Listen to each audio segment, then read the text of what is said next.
नमस्कार दोस्तों, आप सभी का स्वागत है ब्रजेंद्र ज्ञान एक्सप्रेस में। दोस्तों ये है करंट अफेयर्स का डेली डोज। तो सबसे पहले यहाँ पर हम देखने वाले हैं कि मैंने जो कल के वीडियो में आपसे प्रश्न पूछा था कि यूएई की पहली महिला अंतरिक्ष यात्री के रूप में किसे नामित किया गया। तो इसका सही जवाब है नोरा अल मात्रोसी। इसका सही जवाब आप लोगों ने दिया है, मुझे बहुत खुशी हुई। और यहाँ पे दोस्तों आपको बता दें कि आगे बढ़ने से पहले मैं थोड़ा बताना चाहता हूँ कि कितने लोग ऐसे हैं जो चाहते हैं कि यूपी टेट, ठीक है, यूपी टेट 2021 जो होने वाला है 25 जुलाई को, इसकी तैयारी धुआंधार तरीके से चालू हो जानी चाहिए। तो आप लोग कमेंट करेंगे तो मैं जरूर इसको स्टार्ट करूंगा। और मेरे पास एक बहुत ही अच्छी इसकी नोट्स है, ठीक है, जो आपको मदद करेगी बहुत ही ज्यादा। देखिए आप यहाँ पर अगर देख पाए तो ये आपको बता दें मैंने बनाया है बाल मनोविज्ञान का, ठीक है, एक सिस्टमैटिक नोट है। और यहाँ पर सबसे अच्छी बात आपको ये मिलेगी कि मैंने यहाँ पर क्वेश्चन को भी ऐड किया है, ठीक है, प्रश्नों को ऐड किया है कि कैसे कैसे प्रश्न पूछे जाते हैं। एक सिस्टम है, ठीक है, आपको यहाँ वहां भटकने की जरूरत नहीं कि कोई पॉइंट यहाँ मिल रहा है, कोई पॉइंट छूट रहा है। अब देखिए यहाँ पे जैसे हम देखें कि ये मैंने लिख दिया यहाँ पे क्या भैया, बाल विकास से संबंधित महत्वपूर्ण सिद्धांत है, ठीक है। तो ये आपके मोस्टली जो पूछे जाते हैं सिर्फ उन्हीं सिद्धांतों का यहाँ पे जिक्र है। जैसे संज्ञानात्मक विकास का सिद्धांत जीन प्याजे, ठीक है, स्विट्जरलैंड के। नैतिक विकास का सिद्धांत लॉरेंस कोहलबर्ग। इन्होंने इसमें बताया क्या है भैया, लघु कहानियों का जिक्र है, 3 अवस्थाओं का जिक्र है। सामाजिक विकास का सिद्धांत वाइगोत्स्की ने बताया। इन्होंने क्या जिक्र किया है, जेटपीडी और स्कैफोल्डिंग का किया है। मनो सामाजिक विकास का सिद्धांत एरिक्सन ने दिया है, 8 अवस्थाओं का इन्होंने जिक्र किया है। मनोलैंगिक विकास का सिद्धांत सिगमंड फ्रायड ने दिया है। सामाजिक अधिगम का सिद्धांत अल्बर्ट बंडूरा। भाषा विकास का सिद्धांत चॉम्स्की। अब देखिए ये सीरियल से बनाया, उसके बाद फिर इससे संबंधित प्रश्न कैसे पूछे गए हैं। जैसे पूछा गया अल्बर्ट बंडूरा निम्न में से किससे संबंधित है, प्रश्न आपका पूछा गया तो सामाजिक अधिगम का सिद्धांत, ठीक है, अल्बर्ट बंडूरा। देखिए यहाँ पर ये सामाजिक अधिगम का सिद्धांत। तो इसी तरीके से मैंने ये पूरी नोट्स को प्रिपेयर किया है बहुत ही अच्छे तरीके से, ठीक है। कैसे प्रश्न पूछे जाते हैं, कहां से प्रश्न पूछे जाते हैं, ये चीजें आपको और ट्रिकी नोट्स यहां पर मिलेगी। तो ये कंप्लीट नोट्स है, ठीक है। इसका मैंने थ्योरी और क्या नाम है आपके प्रैक्टिकल, ठीक है, ये सारी चीजें मैंने बनाई है और बहुत अच्छे से बनाई है। तो यहाँ पर आपको सभी सब्जेक्ट का मिलेगा, ना कि सिर्फ इसका। आप देखिए अगर आप देखें यहाँ पे हिंदी की हम लोग बात कर लें तो यहाँ पर हिंदी में मैंने जो बनाया है, सबसे पहले मैं आपको बता दूं कि सुपर टेट 2021 के लिए है ये सामान्य हिंदी। देखिए अब यहाँ पर क्या है कि सुपर टेट 2019 में कहां से प्रश्न पूछे गए थे और कैसे प्रश्न पूछे गए थे, ठीक है। तो इन सभी का मैंने यहाँ पे एनालिसिस किया कि वर्णमाला से एक प्रश्न पूछा गया, सर्वनाम से एक, पर्यायवाची से एक, तत्सम से एक। तो ऐसे मैंने पूरा यहाँ पर विवरण दिया है, फिर इन प्रश्नों को यहाँ पर हल किया है, ठीक है।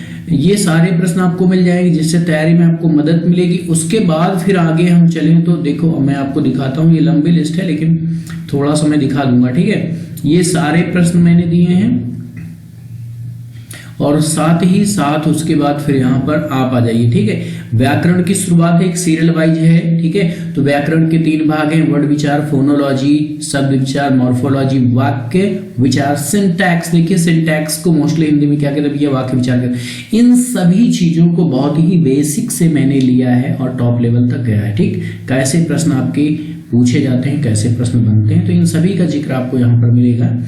तो आप लोग कमेंट करते हैं तो इसको बहुत ही जल्द मैं स्टार्ट करूंगा और आपकी तैयारी बहुत बेहतर हो पाएगी। बहुत से लोग हैं मुझे फोन करके पूछते हैं कि उन्होंने 2 बार दिया टेट, 3 बार दिया टेट, लेकिन उनका टेट आज तक निकला ही नहीं, ठीक है। तो रीजन ये है ना निकलने का कि आपको क्या पढ़ना चाहिए, क्या नहीं पढ़ना चाहिए, ये आपको दरअसल थोड़ा सा लैक ऑफ नॉलेज, ठीक है, मिसगाइड हो जाते हैं, कुछ भी उठा के पढ़ने लगते हैं, इसलिए जो है कि आप का टेट नहीं निकल पाता, ठीक है। तो आप बने रहिए हमारे साथ और आपको बहुत ही बेहतरीन तरीके से बहुत ही अच्छी नोट्स आपको मिलेगी, ठीक है। तो आपको बहुत मजा आएगा तैयारी करने में। चलिए फिलहाल आते हैं आपके क्या नाम है टॉपिक पे, ठीक। ये ट्रिक मैंने यहाँ पर बहुत सारी ट्रिक बना दी है जिसको याद करने में दिक्कत होती है। देखिए मैं थोड़ा सा यहाँ पर बता दूं, ये ट्रिक मैंने जो बनाई सीकेएस टॉप एग्जाम ट्रिक, रूप योग रचना बने अर्थ की उत्पत्ति से। तो यहाँ पर आप समझ पा रहे होंगे रूप या प्रयोग के आधार पर शब्दों के 2 प्रकार होते हैं, रचना या बनावट के आधार पर 3 होते हैं, अर्थ के आधार पर 4 होते हैं, उत्पत्ति के आधार पर शब्दों के 5 प्रकार होते हैं। तो ये सारी चीजें मैं यहाँ पे एक्सप्लेन किया हूँ, ठीक है, बहुत अच्छे तरीके से। चलिए फिलहाल अब ये टाइम का ख्याल रखते हुए सीधा हम आते हैं अपने आज के करंट अफेयर्स पे, ठीक। इसको आगे हम लोग डिस्कस करेंगे, ठीक, और पढ़ेंगे। तो चलिए पहले आज का प्रश्न हम देखते हैं, हाल ही में विश्व विरासत दिवस कब मनाया गया। तो भाई देखिए, विश्व विरासत दिवस की बात करें तो विश्व विरासत दिवस मनाया गया, कब मनाया गया, 18 अप्रैल को मनाया गया। अगला प्रश्न है, 78वें वेनिस अंतरराष्ट्रीय फिल्म महोत्सव में लाइफ टाइम अचीवमेंट अवार्ड के लिए किसे चुना गया। तो ये चुना गया है रॉबर्टो बेनिगिनी को, ठीक है। अगला है, पीएम मोदी ने बाबा साहब अंबेडकर से संबंधित कितनी पुस्तकों का विमोचन किया। ठीक है, तो देखिए कितनी पुस्तकों का, तो ये भैया 4 पुस्तकों का विमोचन किया है। अब देखिए पुस्तकों का नाम क्या है, डॉक्टर अंबेडकर जीवन दर्शन, डॉक्टर अंबेडकर व्यक्ति दर्शन, डॉक्टर अंबेडकर राष्ट्र दर्शन और डॉक्टर अंबेडकर आयाम दर्शन। ये डॉक्टर अंबेडकर जी से रिलेटेड 4 पुस्तकें हैं। इनका विमोचन किसने किया, हमारे पीएम नरेंद्र मोदी ने किया। और कब किया, आप सभी जानते हैं कि 14 अप्रैल को बाबा साहब की जयंती थी, तो उसी मौके पे इन 4 पुस्तकों को विमोचन किया। ठीक है, चलिए अगला प्रश्न है, believe what life and cricket taught me.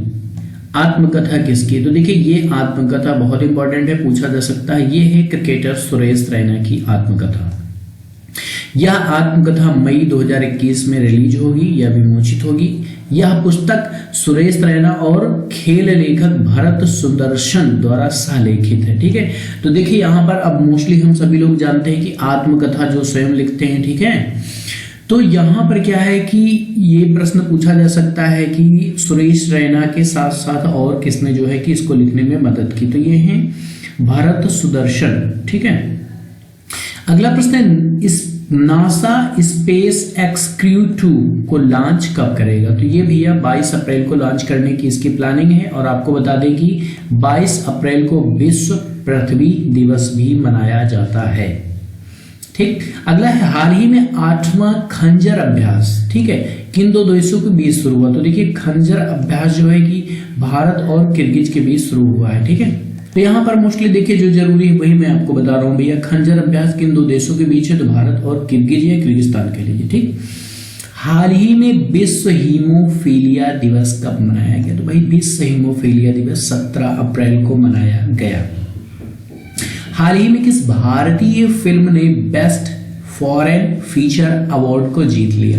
तो ये फिल्म है, मराठी फिल्म है जिसका नाम है पगलिया। ठीक, अब देखिए ये पगलिया फिल्म जो है कि एक पग मतलब रास्ता होता है, एक पग और 2 छोटे बच्चों पे मतलब बच्चों पे आधारित ये फिल्म है। ठीक है, इंक्लूसिव इंटरनेट इंडेक्स 2021 में भारत को कौन सा स्थान मिला। तो भैया 49वां स्थान मिला है। किसमें भाई, ये है आपका इंक्लूसिव इंटरनेट इंडेक्स में भारत का 49वां स्थान है। और ये थाईलैंड के साथ जो है कि अपनी रैंक साझा करता है। तो ये पूछा जा सकता है कि किसके साथ इसको ये रैंक मिली है, थाईलैंड। ठीक है, सफेद हाथियों का देश। अक्षय कुमार को गोल्डन ग्लोब ऑनर्स फाउंडेशन से सम्मानित करने की घोषणा की गई। तो भैया किसके लिए की गई, किस लिए की गई है, तो ये है पर्यावरण संरक्षण के लिए ये अवार्ड इन्हें मिलेगा। तो ये प्रश्न भी आपका काफी इंपॉर्टेंट है, बहुत ही अच्छा प्रश्न है। अगला है, हाल ही में किस राज्य ने 14 दिनों का मास्क अभियान शुरू किया। देखिए वैसे तो सभी राज्य जो है कि मास्क के ऊपर फोकस कर रहे हैं। जैसे आप जान रहे हैं कि हम लोग अगर यूपी की बात करें तो यूपी में क्या है, मास्क ना लगाने पर अगर कोई पकड़ा जाता है बिना मास्क के, तो भैया फर्स्ट टाइम में जो है कि 1000 का जुर्माना है और आफ्टर दैट सेकेंड टाइम में उसको 10,000 का फाइन पे करना पड़ सकता है। ठीक है, तो ये बहुत बड़ी रकम है। और यहाँ पर आप सभी जानते हैं कि कोविड से बचाव के लिए ये सब किया जा रहा है। अगला है, हर साल विश्व आवाज दिवस कब मनाया जाता है। तो भैया विश्व आवाज दिवस, ठीक है, आवाज, ठीक है, वर्ल्ड वॉइस डे, ठीक। तो ये 16 अप्रैल को मनाया जाता है वर्ल्ड वॉइस डे, ठीक। चलिए ये हो गया। अब आपका 30 नंबर क्वेश्चन, वर्ल्ड की टॉप नेत्र विशेषज्ञ किसे चुना गया? भैया नेत्र विशेषज्ञ यानी आंखों की डॉक्टर चुना गया है डॉक्टर सुजैन जैकब को, ठीक है। ये भी प्रश्न अच्छा है। अब आज का प्रश्न है आपके लिए जिसका उत्तर आपको देना है यदि पता है तो। अंतरराष्ट्रीय क्रिकेट परिषद द्वारा रैंकिंग के अनुसार विश्व के नंबर 1 बल्लेबाज किस देश का बन गया, ठीक है। तो ये अभी हाल ही में आईसीसी ने एक रैंकिंग जारी की है जिसके अनुसार विश्व के नंबर 1 बल्लेबाज बन गए हैं। तो कौन बन गए हैं, किस देश के हैं, ठीक है, ये आपको जवाब देना है। कौन है ये देना है, और इसके पहले कौन थे, किस देश के थे, ये भी देना है। अगर आपको पता है तो पूरी डिटेल आप कमेंट बॉक्स में लिखिएगा। हमारे साथ बने रहिएगा, मिलते हैं अगली वीडियो में। Thank you so much for watching.